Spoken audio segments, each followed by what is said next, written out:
बात 1920 की है। हंगरी आर्मी का एक नौजवान बंदा जिसकी जिंदगी में एक ही मकसद था। उसका मकसद था दुनिया का सबसे अच्छा पिस्टल शूटर बनना।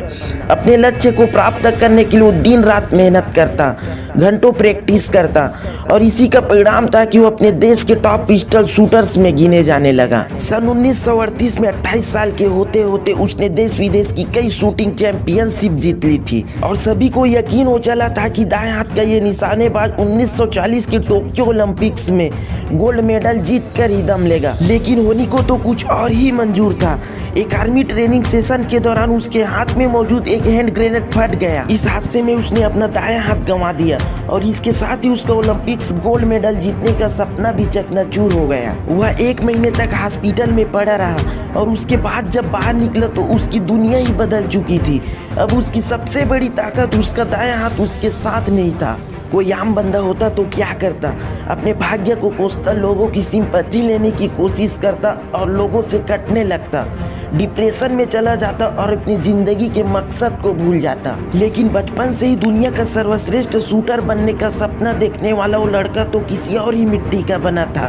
बाकी लोगों की तरह उसने ये नहीं सोचा कि उसने अपना वो हाथ खो दिया है जिसे दुनिया का सबसे अच्छा शूटिंग एंड बनाने में उसने दिन रात एक कर दिए, बल्कि उसने सोचा मेरा एक हाथ बेकार हो गया तो क्या, अभी भी मेरे पास भगवान का दिया एक और हाथ है जो पूरी तरह से ठीक है और अब मैं इसी हाथ को दुनिया का सबसे अच्छा शूटिंग एंड बना कर रहूंगा। और अपने इसी एटीट्यूड के साथ वो एक बार फिर शूटिंग प्रैक्टिस में चला गया। लगभग 1 साल बाद वो नेशनल शूटिंग चैंपियनशिप में पहुंचा।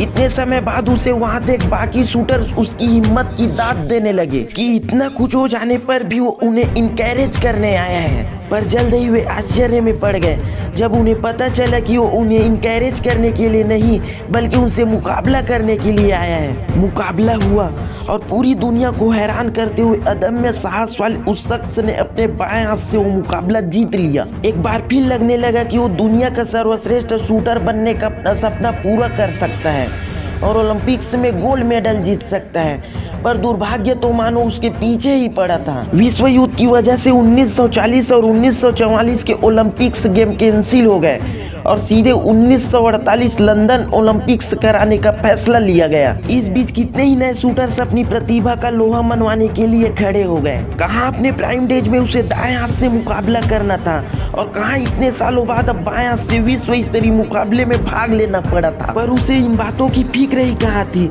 वो तो बस एक ही चीज जानता था, प्रैक्टिस प्रैक्टिस एंड प्रैक्टिस। वो दिन रात अभ्यास करता रहा और लंदन ओलंपिक्स में दुनिया के बेहतरीन शूटर्स के बीच मुकाबला करने उतरा। उसके साहस, उसकी हिम्मत और उसके धैर्य की आज इम्तिहान था और उसने किसी को निराश नहीं किया। वो उस इम्तिहान में पास हो गया, उसने गोल्ड मेडल जीत लिया। उस लड़के का नाम था कैरोली टेकाक्स और उसकी अनबिलीवेबल स्टोरी हर उस बंदे के लिए एक बहुत ही बड़ा प्रेरणा है जो जरा सी परेशानी आने पर हार मान लेते हैं, जो अपनी असफलता के 50 कारण गिनाने में लगे रहते हैं पर सफल होने की एक भी वजह नहीं बता पाते।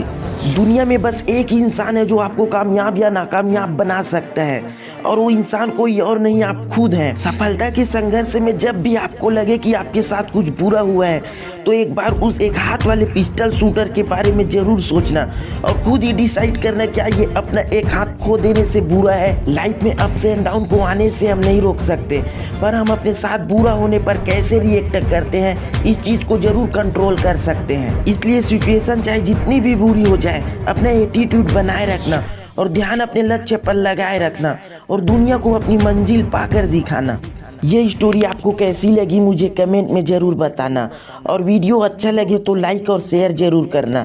ऐसे इंस्पायरिंग स्टोरी और पावरफुल मोटिवेशन वीडियो देखने के लिए चैनल को सब्सक्राइब जरूर कर लेना। मिलते हैं अगली वीडियो में। जय हिंद।